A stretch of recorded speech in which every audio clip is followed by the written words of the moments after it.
বলি, কেউ বলছে 500 টাকা জামিনে, কেউ বলছে 2000 টাকা। এগুলো সম্পূর্ণ ভিত্তিহীন কথা।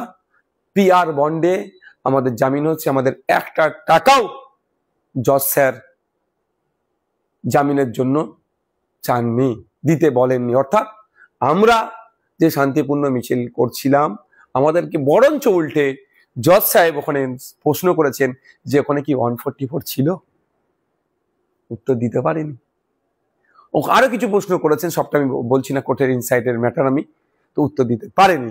আমরা জামিন পেয়ে এসেছি, আমাদের লড়াই চলবে।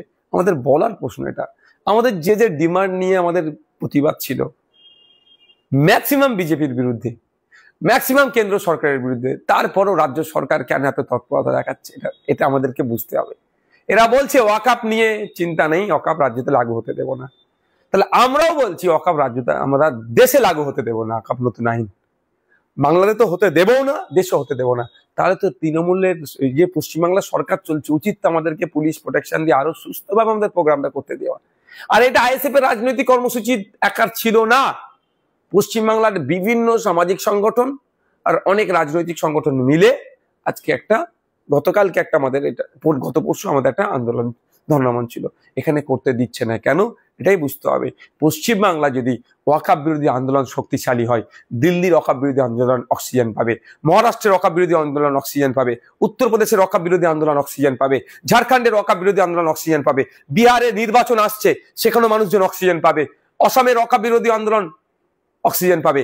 আর যত অক্সিজেন পাবে তত বিজেপি দুর্বল হবে, যা দুর্বল আছে আরো দুর্বলতম হয়ে যাবে, অবিজেপি শক্তির উত্থান হবে।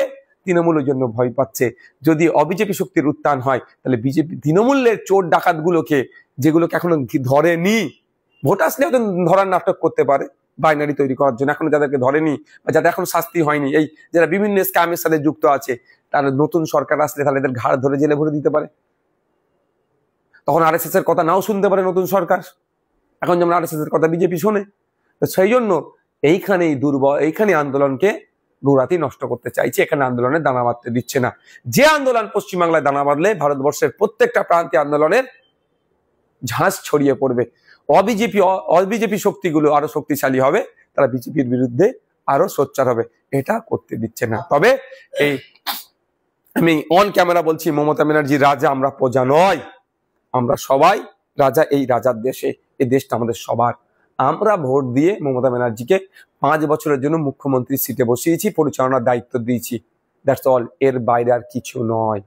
আমরা চাইলে আগামী 5 বছরে মমতা ব্যানার্জির জায়গায় XYZ কে আবার মুখ্যমন্ত্রীর দায়িত্ব বসাতে পারবো, বা তাদের তৃণমূলকে রাজ্য পরিচালনার দায়িত্ব দিতে পারবো, এটা জনগণ।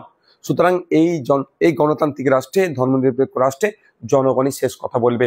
ধমকে চমকে আমাদের এই ধর্ণামঞ্চকে করতে পারবে না। আমরা ধর্ণামঞ্চের স্থলে আবার চলে গিয়েছিলাম, আমাদের নেতৃত্ব যারা ছিলেন তারা, আমারও শারীরিকভাবে অসুস্থ, আমাকে ডক্টরের সাথে কনসার্ন নিয়েছি, আমাকে ডক্টর দেখাতে হবে, আবার আমার যিনি ফ্যামিলি ডক্টর আছে তার সাথে কথা বলবো। আমরা আজকেও আমাদের একটা মিটিং আছে, মিটিং করে আমরা ফার্দার কি পরিকল্পনা আছে সেটা ঘোষণা করব। তবে একটা কথা আমি বলে দিচ্ছি আপনাদেরকে, আমরা কলকাতাতে ওয়াকফ আর সহ FAQ ST সার্টিফিকেট, এই যে বিষয় নিয়ে আমরা ধর্নায় বসেছি, আমরা বসবো। কোনো রাষ্ট্র শক্তি আমাদের গণতান্ত্রিক, আমাদের ডেমোক্রেটিক এক্সারসাইজকে কেউ নষ্ট করতে পারবে না।